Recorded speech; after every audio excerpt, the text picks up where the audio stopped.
ससा आणि कासव ही एक प्रसिद्ध गोष्ट आहे जी आपल्याला संयम, सातत्य आणि अहंकार न ठेवण्याचा धडा देते. खाली संपूर्ण गोष्ट दिली आहे.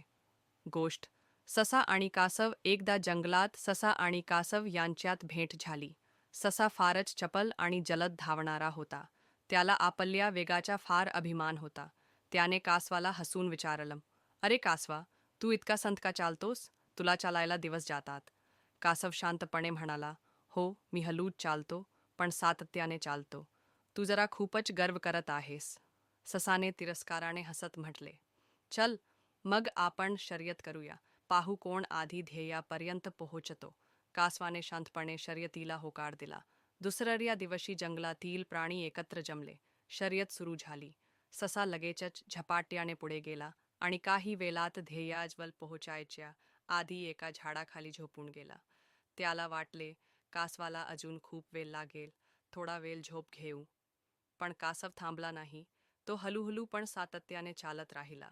शेवटी तो ध्येयरेषेपर्यंत पोहोचला. जेव्हा ससा उठला, तेव्हा कासव आधीच जिंकल्याचे त्याला कळले. ससाला आपली चूक उमगली आणि त्याचा अहंकार गेला. नीती: हळूहळू पण सातत्याने प्रयत्न करणारा माणूस यशस्वी होतो. गर्व करणाऱ्याला अपयश येते. तुला ही गोष्ट शालेय उपक्रमासाठी हवी आहे का? चित्रांसहित आवृत्ती हवी का? ही गोष्ट आवडल्यास चॅनेलला सबस्क्राईब करा आणि लाईक करा.